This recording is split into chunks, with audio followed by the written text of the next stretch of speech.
What's going on, everybody? In today's video, we're going to be talking about 3 editing tricks so simple, so practical that you can use them in your next video. First trick we're going to do is copy and pasting attributes. Let's just say we want to push in on this or something like that and slide that over. Let's say I'm gonna add some kind of effect to it. Let's say I wanted to put like a drone overlay, tweak that a little bit and change some things there. All right, so this is what the new clip looks like. I mess around with the positioning of it and the transform. You see that it looks different from everything else that we have here. Instead of having to basically dial in all those settings again and then find that effect again, all I need to do is do copy and paste. So you could right click, go to copy, then you scrub over to the clip you want to paste. So then you go down to paste attributes, and then you can select what all you want to be in there. So now all I'm going to do is hit apply, and then now you see it's there. So editing trick number 2 is going to be rescaling an image. So let's say you bring in some B-roll, something like that, you want to cover it up, but it's a different aspect ratio. You know, the sizing of this one is different. This is a square. It doesn't fit with what we got here in this more, you know, widescreen 16:9 clip. So what you can do, you could totally, you know, just zoom in and do it yourself like that. But another way you can do that is to come over to your inspector panel, make sure that you have the video selected, scroll down to retime and scaling. You can go to where it says scaling and hit fill. It makes it fill out the screen size for this particular project. You can also do stretch, you know, so there's different things you can do. So that's another way of doing it without having to manually do it and come up here and, you know, size it and move it over or crop it. If you needed to do that, you can do all with just that one click. Just to show you why using the retime and scaling is useful, it really comes in handy when you have a bunch of clips. And let's say you got like a project you're working on and all the clips are like different sizes, different resolutions. I mean, we got some a mix of 9:16 stuff in here. Kind of see the little gaps around the edges. It's not completely filling the screen out.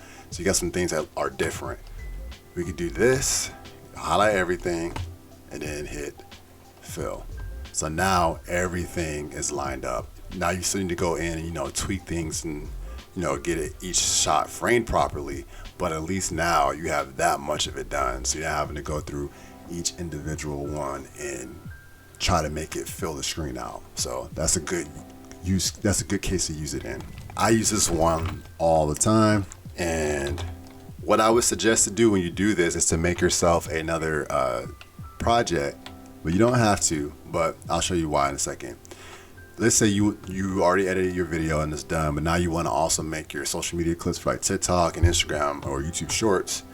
You can go down to the settings wheel here at the bottom, and all you're going to do is come right here. The first thing that pops up under master settings and timeline resolution, you can hit use vertical resolution.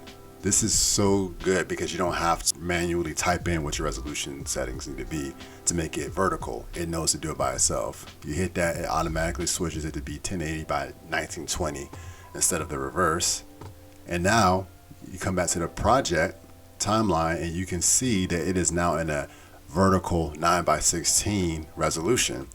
So that's the easy way to do it. And then given that tip that I just showed you before, come down to scaling and then just hit fit. And then you can, you know, start over now. So if you wanted to do that, or obviously you wanted to fill that out, hit fill. And yeah, so different ways to do that. Combine these tips together, use them together in a good way. Then you would just come up, you know, and then tweak it from there to make it look how you want it to look. So I got a bonus tip for you guys. This is how you wanted to combine everything to make it one clip or something. You could right click, go to new compound clip. I'm gonna just leave the name that as that. What this allows you to do is affect this compound clip, and it will, anything you do to the compound clip will affect everything beneath it. So for example, let's say you wanted to zoom in. Now when you come in here, everything has been zoomed in. You can do anything. Let's say I wanted to grab that one of these effects again or something. I wanted to grab this and throw it on. So now everything that's in that this is actually a perfect use case for that.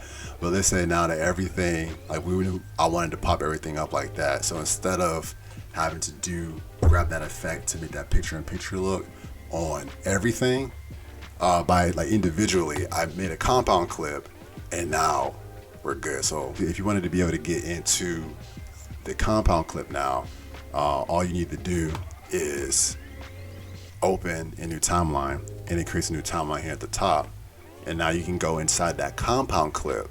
It created its own timeline, and now you can edit each clip individually if you need to, and then you can come out, and now everything's under there. Thank you so much for watching this video. If any of these tips can help you in your next video, let me know in the comments below. I definitely want to hear about it. And if you want to see even more DaVinci Resolve tips and tricks, be sure to subscribe. Until next time, peace.